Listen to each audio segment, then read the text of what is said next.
Hello, everybody. Welcome to this very special event, this very special panel, the GrailzCON. Today, we're surrounded by legends, right, left, and center. My God, I don't know where to begin. Well, of course, I have to begin with the legendary Bob Layton. How are you, sir? Assalamu alaikum. You made me. I mean, you did that on purpose, didn't you? Because you left my adjectives out in the ad. I know. I mean, because you need no introduction. You're just the legend. There's no other. Can't say anymore, man. Of course. Let's not. You notice today I am wearing the colors of my second home here. Yeah, adopted country. Oh yeah, that looks beautiful on you. Well, I figured, I would wear a little, UAE action here, just in honor of our audience. Thank you so much. Beautiful, beautiful. Of course, we are also joined by the Lord of Apocalypse, the man who Superman and Batman together need to come up with a plan to. Nobody can get on this guy, the Lord of Apocalypse, Ray Porter, the only Darkseid. How are you? How about? I'm good. I'm good. Well, I'm good. Good to see you. Good to have you. Great to be here. As we mentioned in the back rooms, we're hair brothers, so that's something for everybody to know. Absolutely. What been... are you trying to say here? Right.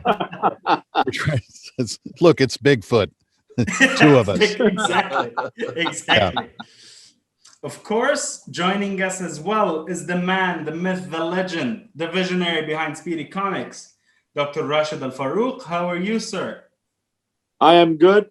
Firstly, I'm honored to be here with my brothers, Ray, Bob, and Jesse, who you're gonna, I know you're gonna introduce next.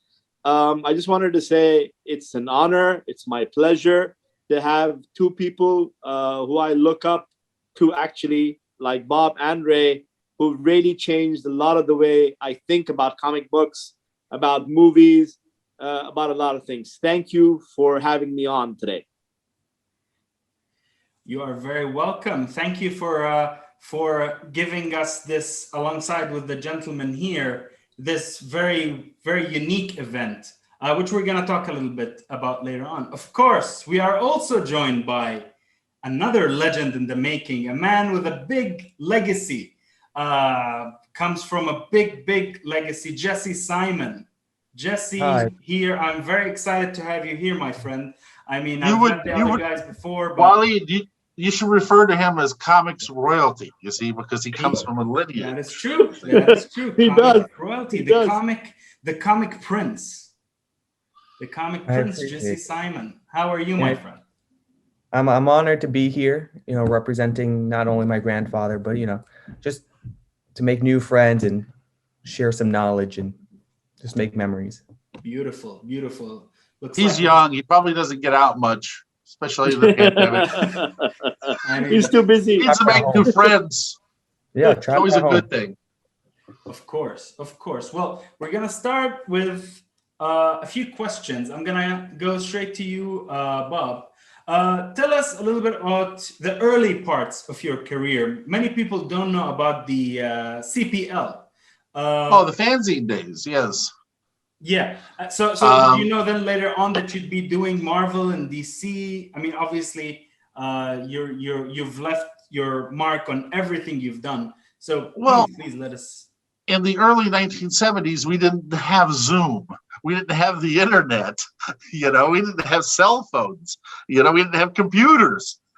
The way that we communicated as fans were by publishing amateur magazines, where fans from one area would all collect articles and artwork and amateur artwork and stuff like that and put it together, and then we would sell them by mail through something called the Buyer's Guide, which was a weekly newspaper that came out, all related to selling comics and comics-related stuff. It was the only thing that connected the entire United States and Canada was this Buyer's Guide, this weekly newspaper that came out. It was mostly classified ads. Once in a while, they'd have an article or two or something like that. But I I met another fan in Indianapolis, or where I was living, Indianapolis, Indiana, in the early this is 1971, 72. And Roger Stern, who eventually became, the writer of Spider-Man and my editor on Iron Man, as a matter of fact. And he says, I know a guy, a good fan artist that could work with us. He lives up in Calgary, Canada. And his name was John Byrne. And so, we connected with John. And so we started publishing this little bi-monthly digest size thing called CPL. And it turned out to be a who's who of comic books. I could go down a list as long as your arm of people that started as writers or artists in that wound up, working professionally. It's crazy. From Bob Hall to Michael Uslan, the Batman producer, to Stephen Grant. Wow. I can go down the list. Yeah, Paul Galassi. It's a list as long as your arm. But what I used to do is I would send 25 copies to Marvel and DC, hoping that they would see it, and they would see the art, and somebody would be excited about John or me or so forth and so on. But we wound up being very, very popular, with the comic book people of the offices and stuff. And that's eventually how it led to all of us getting work. We basically jumped from doing the fanzines into the professional world that way. We got discovered through our own, publications. Yeah. That's very interesting. It's a lot harder than nowadays. Yeah. And as I understand, your first Marvel touch was a single page in Marvel The Avengers, and that's actually erroneous. Okay. No, I know. Would you go to like one of those comic sites that gets everything wrong? Yeah. The first thing I actually did was an issue of Iron Man. It was an issue of Iron Man. Right. I think it was issue 93. That I was delivering pages for Waleed at the time. I was working as his assistant, and I was in the office, and John Romita was like losing hair because apparently the regular inker of the book got sick, and there was only 3 days left to get the entire book inked, and I told him I could do it. I remember that story, Bob. I remember you stuck your head in or something, yeah? Yeah, and I convinced him I could do it. Then I went back over to Continuity, where I was working as well as a background assistant, and got all the background assistants there at the time. And that's like a who's who of comics too. It's like Joe Rubenstein and Terry Austin, Bob Wyachek. I can just go down the list of guys, Bob McLeod, all these guys who wanted, but we were all assistants at the time, but we stayed up for 3 nights. I bought the beer, and that's what they wanted. And we kind of gangbanged it out, and I turned it in, and I was confident that I would never get work again, because it was just hideous, okay, by my standards. But I turned it in, didn't hear, went back to Connecticut where I was living at the time. 2 weeks later, this issue of The Champion shows up on my door. It's all pencils, all 22 pages by Bob Hall, another former CPL guy, right? And I called John Romita and I said, hey, listen, you accidentally sent this to the wrong Bob, It's like, and he's like, no, he goes, that's your book. He goes, you proved to me you could do it. And wow, here you go. So the Marvel pieces I did, those things were done like intermittently for the weekly British editions. They have to create new splash pages and stuff like that. I may have penciled it earlier or whatever, but it didn't get published till later. The first actual published thing was the Iron Man 93. Right. I see. That took a long time. Let's talk to Ray.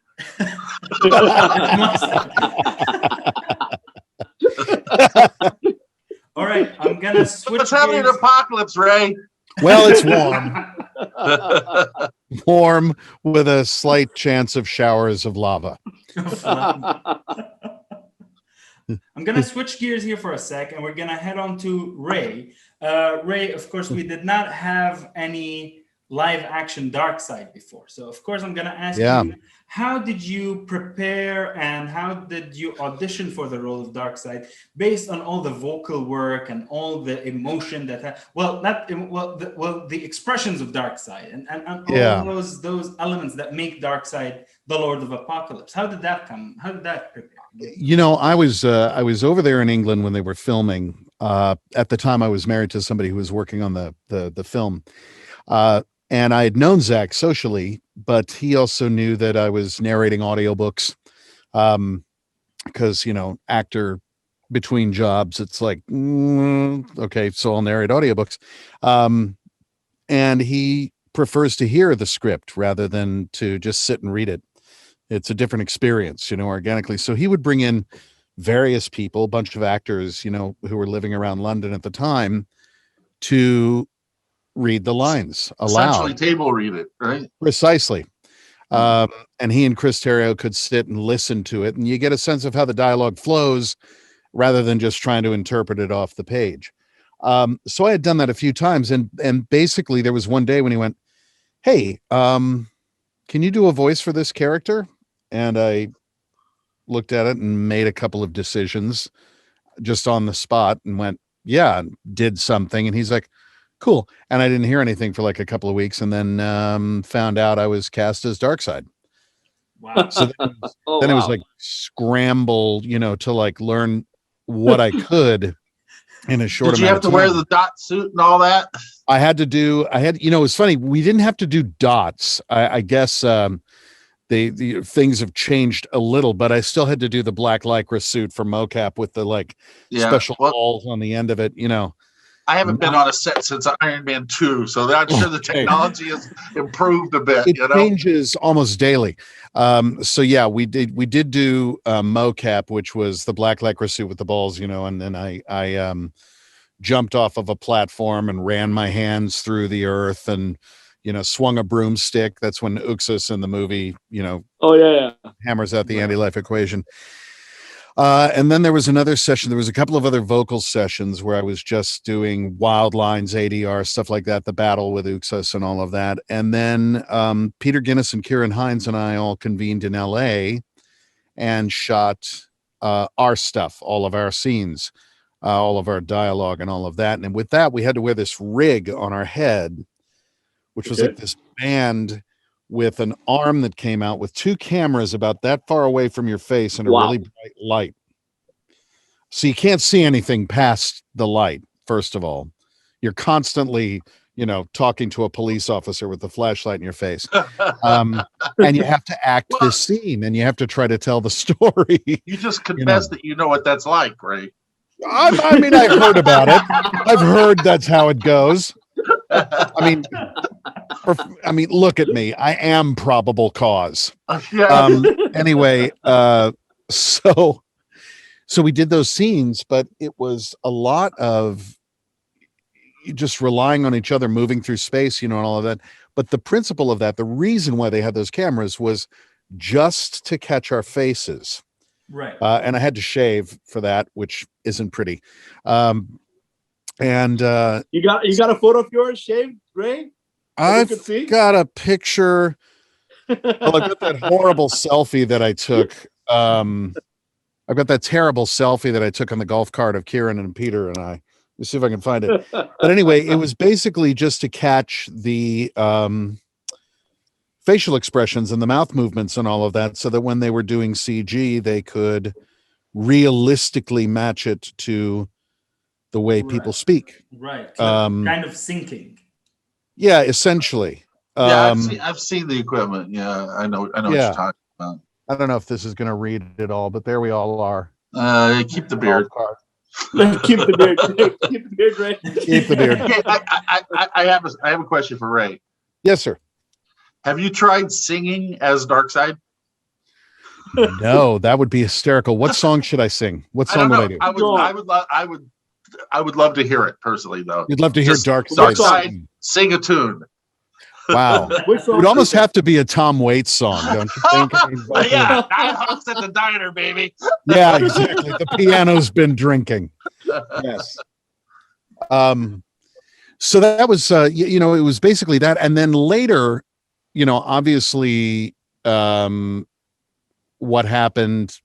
Zach's family experienced, the most unthinkable tragedy, and things changed. Unfortunate. They brought in a new director who had some sweeping changes to make, including sweeping me out of the movie. Wow. So I wasn't in it then. The movie came out, and I started hearing all of these rumors. People were like, well, we're not satisfied with this, and we hear a rumor that Darkseid was in the movie, and who do you think Darkseid was? And there were all these articles, and I would see these A-list, really well-known actors. Did you sign an NDA? Could you not talk about it? I had signed an NDA, and I couldn't. Yeah, exactly. So once the movie came out, I actually wrote to DC, and I wrote to Warner Brothers, and I said, can I maybe say that I did in fact play Darkseid in the production? They were like, we'd really rather you didn't. So I had to keep quiet. And then somebody leaked that it was me. And I couldn't really even then answer questions that people had because I didn't want to risk Warner Brothers and the full might of their legal team coming after me. Not as bad as Disney's. Oh, I know. No kidding. I've worked for them. Yeah. I'll let Warner sue me any day over Disney. Okay. So finally, when Zach announced, in that live broadcast that there was going to be a release of the Snyder Cut on HBO Max, immediately after I texted him and said, "Congratulations! I'm so happy for you. Can I come out of the closet as Darkseid finally?" And he said yes. And so then but then there was some additional stuff which I recorded actually here. This is where I narrate audiobooks. I know it looks like a stoner's bedroom from 1973. Yeah, it kind of does. I was going to say, it looked like a little black light action going on there. Absolutely. Or something, But I recorded some of that stuff here. So, and he finished it all, and the CG team, you talked about like inking, within the space of 3 days, the CG team in a very short amount of time resurrected this entire film and created some stuff brand new, and made it all happen. It was a gargantuan I'm a proponent that some of the best stuff gets done under high pressure. I agree. I mean, there's that old, God didn't take 7 days. He hung out for 6 and pulled an all-nighter. World, under pressure and under duress, I think people do great work. Because you don't have time to make stuff precious, parse and argue, or as I call it, teasing. Plucking hairs. Exactly right. You don't have the time, and so Waleed, you wouldn't know about plucking hair. Okay. Waleed is our in-house Chewbacca. No kidding, man. You name it, man. Man. Need me, I'm here. We actually bring him on sometimes to pretend that he's Ray Porter. And people buy it. The hair apparent, yes. The hair apparent. Yeah. It's like that video I sent to you, Ray and Bob, about the guy taking the vaccines, in Arab. Yes, funny. So it's instead of Johnson, Johnson's Abdullah. So we go, they say this is not Ray Porter. We say, yes, he is. This is Ray Waleed Porter. Yes. Ray Leeds. I love it. All right. Yep. Let's get to you, Jesse. A few questions for you as well. I'm very anxious to speak to you because I'm very excited you're here. With your family having such a rich history in comics and the legacy that is there a pressure to be involved in the comic book world, or is that just a passion for you? Do you choose that path? Well, I definitely say I don't do anything that I don't like, right? So everything I do because I like it. Nobody else in my family, in terms of my cousins, are involved with comics. My father worked with my grandfather, reviving his career later on when he retired. But other than that, it's really just me, and I know that I really like it. I'm buying these comics, I'm selling comics to buy the artwork, behind me. Because everything was sold when my grandfather passed away, and I had no control over that. I was 8 years old. And so whatever I have now, I've just been wanting to buy it back and, really learn about the history, communicate with history, and here I am with Bob Layton, who, part of comics. And I think you should be my grandson, because my grandsons don't give a damn about my work. I'll tell you, I don't know if Adopt it's, you. maybe it's because I did get to see Joe just for a short amount of time that it makes me want to know even more and study his career, where my cousins really don't care. They just know him as Grandpa, not as Joe Simon. I know him as both. So I think that's maybe a factor as to why, but I've always loved this stuff, seeing Captain America and everything that he did for so many years, and how what he was doing in 1940 affected people in 1970s with the comic industry and how he developed it. And he didn't know that stuff was going to have an effect, but it You did. never do. Exactly. So I think it's just fantastic. And that's why I'm doing what I'm doing, whatever I'm doing. I think it's admirable, because they forget so soon. Yeah. I Yeah. tell people that I worked for Wally Wood as his assistant. I mean, I'm sure you know who Wally Wood is. Of course. And they're like, who's that? Wally was fantastic. I mean, he was a true talent. He was a genius. Yeah. But the fans today, they have no idea. They have no idea of the history of this industry. So and the fact it's a that you're shame. keeping your grandfather's history alive, I think, is admirable. Well, I try, but no, but Wally was fantastic. All these guys, a lot of them have been forgotten because they've passed away, and their family doesn't really, try to keep alive their legacy. But it's just a shame, and they really should. They shouldn't be forgotten. It's really important, I think. Jeremy Kirby is doing very much the same thing with his grandfather's work. Very nice guy. Very nice fellow, and I think it's really important, especially when you consider comic books classically are kind of considered ephemera. I mean, they're obviously not the most durable stock, so they if weren't they're designed around after a certain amount of time, right. So I think it's really important because they have such a lasting effect on society and on generations of people. What you're doing is really important and noble. Jeremy's father is Neil Kirby, and Neil, he's at the premieres, and he always talks about Jack and everything, and I find that very important. And I was at the Endgame premiere. I was lucky enough to be invited. I didn't go. I got invited. I didn't go. I know. Bob, there's a story behind that. I was with Rashid, actually. He was with me in Dubai. He couldn't go. Yeah, well, no. There's a story behind my invitation. But anyways, there ended up being 2 premieres. I ended up supposed to go to the small one. I went to the big one. Nice. I'm not going to go to the small one. But I kind of had to fight my way in. Doesn't matter. But I saw Neil there, and I said, to Neil, I said, Simon and Kirby back together again. Neil thought that was pretty funny. But it's great to see. You know how old I am? I actually worked with Jack Kirby. Okay. Yeah. No, but Jack was really old, forever. man. Jack was in the industry forever. I know. I inked a few of his covers before he passed. Yeah. Wow. But that's how old I am, dude. He was still alive and drawing when I was doing it.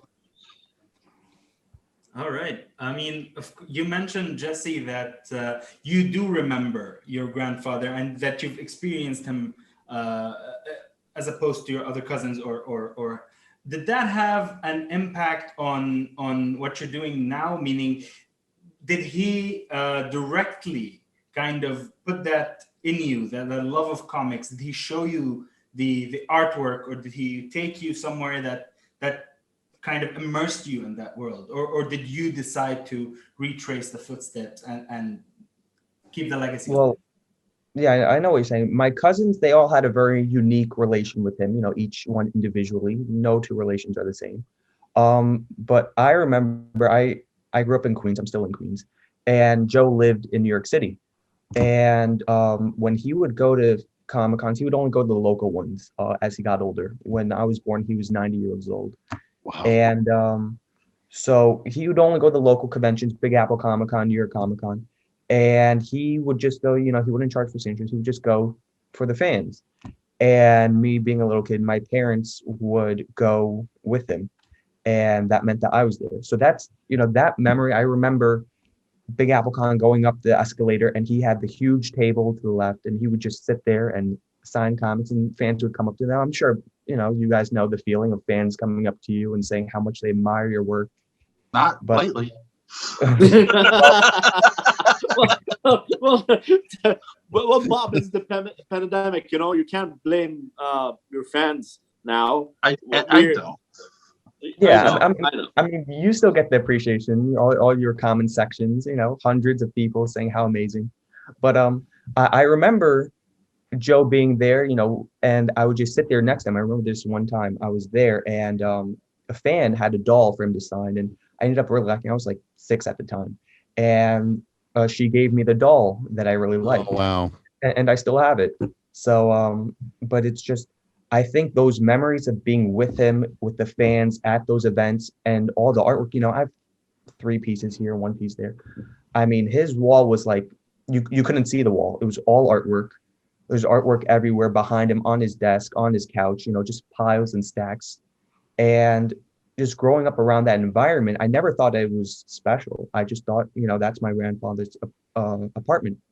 But growing up like that, I think it just kind of was infused with me, going there every Saturday, seeing him drawing, holding the magnifying glass because his eyesight was getting bad. So I would hold the magnifying glass so he could do the fine details in his Captain America drawing. So these little things that happened and those experiences with him, I think that's what really gave me this drive once he passed away and once I got older to do all this. Amazing. I think Bob, did Rashid you is know, having, a question for you, Bob. Did you know Joe Simon personally? No. No. Yeah, he was very in the New York City area, as he got older. Well, so was I. I mean, through my comic career, I lived in New York the entire time. Mhm. From the early 70s to I moved out in 96. So, I consider myself a New Yorker, Jess. It's like I spent most of my adult life there. For a very long time, Joe thought nobody cared about what Joe did. For a very For a long time, nobody did care. I mean, comics, Exactly. they didn't boom until like the mid 80s, Yeah, and for a very long time, Joe, he kind of, I wouldn't say he forgot about his career, but he just didn't think that there was that many people that cared until, then, especially near the end of his life, 2011, the first Captain America movie came out. He was at the convention. Everybody was wearing Captain America, and he felt like he was on top of the world. Yeah, I know what that feels like. And he never thought that would happen. I mean, in 1940, he never thought that anybody would care 10 years from now. He just did it to get a character out. And but I think Captain America was unique. It was part of his personal beliefs with against the Nazis. I think that the character had a special meaning behind it. But it lasted for 80 years. Of course, and it That's resonated even with non-Americans and people outside of America. I mean, my grandfather, his appeal is universal. In 2008, Marvel killed off Captain America, for a short time. Then they brought him back. They always do that. They always kill off characters and bring them back. But I think that was the first time that they ever really killed Captain America off. And my grandfather said, it's really a shame of a time to go. And he's saying, how Germany loves Captain America. And oh yeah. And I've been there. I've done a lot of sketches of Captain America over there. Yeah. Oh yeah. But all of Europe. It's weird. You think, Captain America was kind of, made to make fun of the Nazis, and now it's coincidentally the Germany loves Captain America. So he was really, he got a laugh out of that. He thought that was fantastic, and the whole world does. So it's great. That's amazing. And since we've mentioned that in modern times in 2008, how do you feel about the evolution of the character of Captain America since its beginning to till today? That's a very tricky question. I think that Captain America, I think every character needs to evolve, right, with the times. If you do the same thing before, right? So if you don't change, it's the same thing. Nobody wants to read the same story a million times. But I think that there's some characters, no matter what you do it, what storylines you give it, they're still unique and they're still iconic. I think Captain America, Superman, those characters, no matter what you do to them, they'll always be unique. So, it's interesting to see what new people have to do with Captain America and what they want to change and what they want to introduce. And some stuff's been great. Some stuff's been not too good. But I mean, look, it's true. Yeah. You got some home runs and you got some not so home runs. But I think it's interesting to see how they develop Captain America, you know, and how, and great example is Bucky, you know, they developed Bucky. Joe started Bucky with, him and Jack Kirby came up with Bucky in 1940 to be Cap's little sidekick. Bucky was always getting in trouble, right? Cap always had to save him. And then he kind of just disappeared for a while and then got brought back in the 60s and left and came back. Yeah. But then Epting and Brubaker came up with that genius idea to make him the Winter Soldier. And Well, yeah. there's that whole thing back then that they felt like kids couldn't relate to adults, so they always had to have a teenage sidekick. Yeah. So they felt like the kids were going to relate to them. It's like nobody wants to be Robin. Everyone wants to be Batman. That's right. Absolutely. It was bad thinking, but that they did it nonetheless. You know, when Joe came up, when Joe was pitching Captain America to Martin Goodman, in the concept sketch, which is in the Library of Congress right now, you know, it still exists. He said on the bottom how he thinks that Cap should have a sidekick, so that way, you know, he would have someone to talk to. Because if you got exactly somebody, if you got Exactly. nobody, yeah. So as a writer, you want your hero to bounce off somebody. You don't want him to just always be alone and talking to himself. You know, that way you have an interaction. Well, And you no, know, that's why I created Rhodey, but I created a full-grown man. You know. yeah. You know?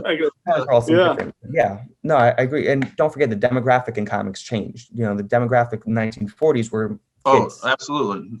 And then, you know, today the demographics. I wasn't around then, though. Just to be clear. Oh, Okay? so we know, Not that old. Were you not okay? around? When were you born, Bob? No, we don't talk about these things. It's not the years, it's the mileage. Otherwise, my next thing, instead of legendary, you're going to have the ancient, probably. You know? Yes. Bob, you have worked on Captain The America. wizard, probably. Bob, you have worked on Captain America. The book you gifted me that has your signature, Rob Liefeld's signature, and two other guys. I forget their name, my French, but I know you've worked on Captain Bart America. Sears and right? Ron Mars. Oh, there you go. Okay. So you have worked on Captain America. I mean, you've worked on every character. No, I've worked on every Marvel character one time or another, you know. But yeah, I actually worked on the book Captain America with Dan Jurgens for 2 years. Yeah. Wow. But you know, not as a writer, just you know, as an artist. But are you team Cap or Team Iron Man? what's that? Oh, Team- don't even ask. On different teams then. Well, I'll ask you now a question. Going back to Bob, let's discuss. We're talking about, of course, we were talking about development of characters and such. One of your classics, one of your most known stories is Demon in the Bottle. Was there any pushback from Marvel about that concept, and how did that even come about to be? None whatsoever, but it goes exactly to what Jesse was saying earlier, that comics have to evolve with the times. And Iron Man, I hated Iron Man. I thought it was just a horrible comic. When I was a kid, I used to draw my own Iron Man comics. Say, why don't they get this right? I mean, I didn't want to be Iron Man. I wanted to be Tony Stark. This guy should have been like Mick Jagger. Every time he walks into a room, like women lose their they drop their pants, and guys lose their minds, and everybody, you know, is offering him free stuff, and you know, I mean, he's a rock star. But you know, he was never portrayed that way. The armor never looked like metal, which really drove me nuts. Because you know, I grew up reading the Arthurian legends, you know, so knights in armor was something that was like inculcated in my heart.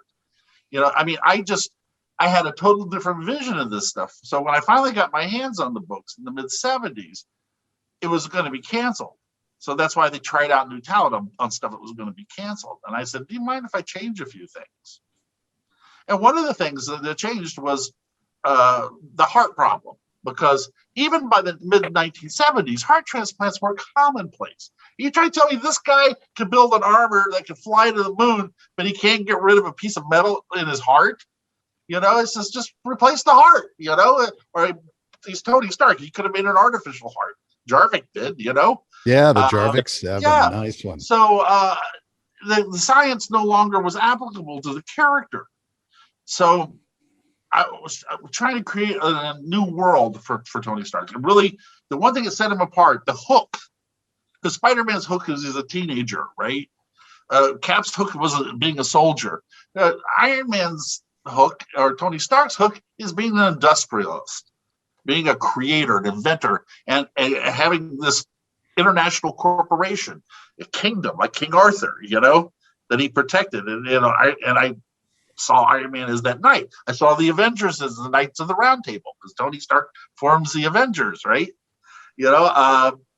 But so looking at that corporate world that we were creating, it seemed to me like I wanted to give him a weakness that wasn't like kryptonite, and like I said, he had, when I was reading every issue I would read of Iron Man, he would have just about to beat the bad guy and he'd have a heart attack, and it's like 50, 60 heart attacks later, and it's like another person I know has had 60 heart attacks and lived as Dick Cheney. Okay, it's like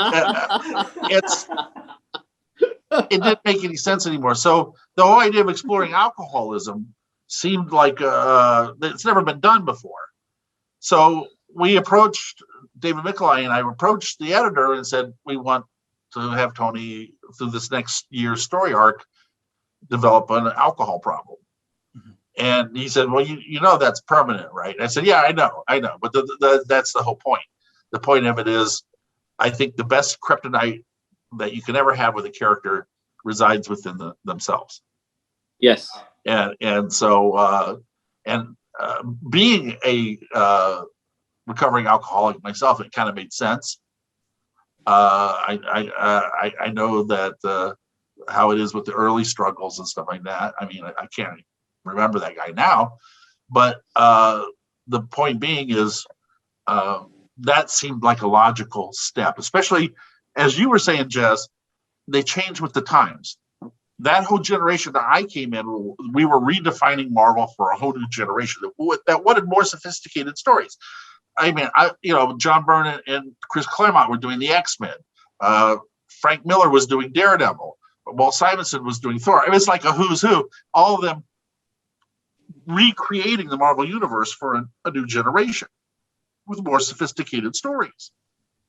So that was just all part of that.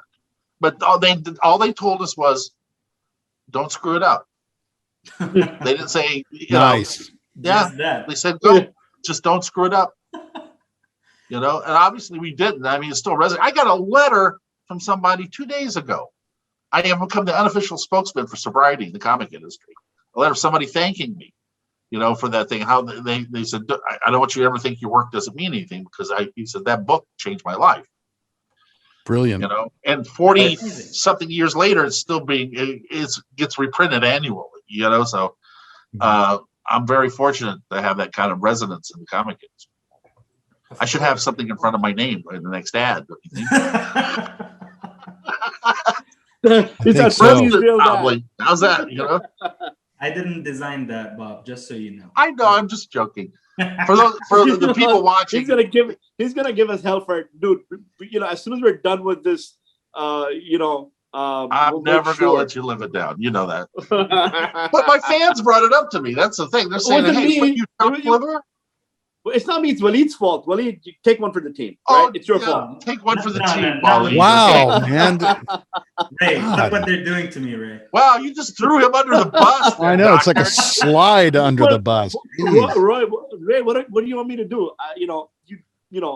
Bob is not gonna let me forget it. All right. Yeah. And as soon as I see him in Dubai, the first thing he's gonna go, remember what happened with that? Now. Yeah, exactly. Weeks from now. Very soon, though. Oh, that's interesting. So have only yourself to blame, my friend. For the price of an adjective, a kingdom was lost. AJ, I'm gonna kill you. But anyways. And Bob, could you how do you feel about the or did you know that once you were, as you mentioned, these characters were being redeveloped and recreated for a new generation? Do you think that translated well in the movies, specifically with Iron Man and Scott Lang's? And I think they were absolutely done to the spirit in which they were created, or in our case, recreated. I mean, obviously, I'm the person who's most associated with Iron Man because I did the Iron Man that resonated with everyone. That's my point.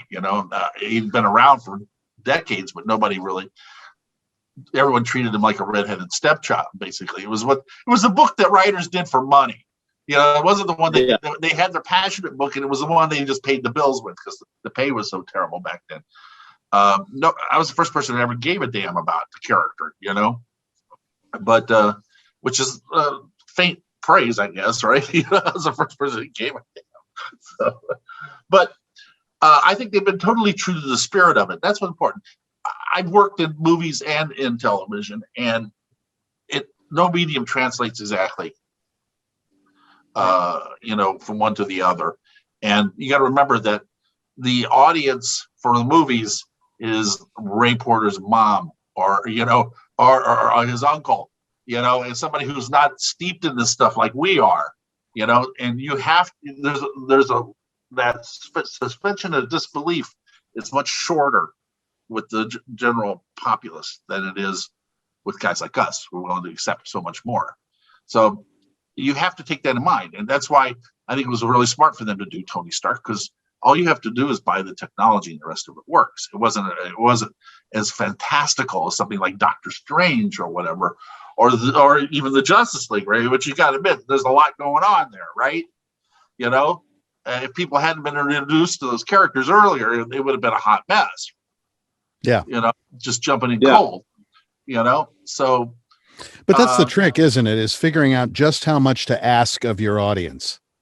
Yeah. How much disbelief are you willing to suspend, and figuring that out? But the fans get angry a lot of times because it's not true to the comics. Absolutely. But the comics are for a different audience entirely. Well, I mean, you'll have like hardcore fans mad because it's made in such a way that, you know, Joe from Schenectady can walk in with his date and have a good evening, and it's not, you know, hard canon. It's like, well, you know, you can't please everybody, but the movies are a completely different medium. There was a lot of pushback because when they put the Ghost, a character, an Iron Man villain I created, into Ant-Man and the Wasp, they changed the gender, and I'm like, it's Hannah John Kamen. Have you ever smelled her? Oh my God! You did. She's like one of the most on the red carpet. She came running over to meet me, and she's just like this diaphanous, like goddess, you know, who runs over, and she smells like heaven. You know, it's like I'm going to complain that she's playing the character. I thought she was terrific. You know, some characters are not gender specific anyway. The Ghost definitely wasn't. You know, one thing we definitely did was kept a really short backstory on him because we wanted him to be mysterious. But he was you know, changing gender meant nothing to me. Yeah. You know, to some of the fans, it's like, well, that's not cool. But I didn't have a problem with it. Bob, coming back to the same thing, I wanted to ask you something. Remember, in Deadpool, you have one of your characters as well, but he's here portrayed by small. Which they never paid me for, by the way. That what? Which they never paid me for. My lawyer's going to talk to people at Fox. Sorry about that. No, that's okay. No, I never got a royalty on him, but you created that character. Rusty Collins, Fire Fist. Was mine. And I never got credit, never got a cent. Wow. Yeah. Well, you did get you got a special. Now I remember, you got a special thanks to in Falcon and Winter Soldier in the credits. Oh, I added him because Rhodey's in there. You know, because I'm a co-creator of the War Machine, so anytime he appears anywhere, I get credit. That's part of my deal with them because I actually have a cooperative arrangement with them, so I get royalties. Right. You know. And is there anything about Armor Wars at this point, or? Other than I don't think they started filming yet, but right. I know I tell you how much I can get an episode, how much I'm going to get an episode, because I already got the royalty on the Falcon and Winter Soldier, so I know how much I got coming. You know, I'm hoping they do 400 episodes. I'll tell you that. Don't think so, though. Don't think so. Now,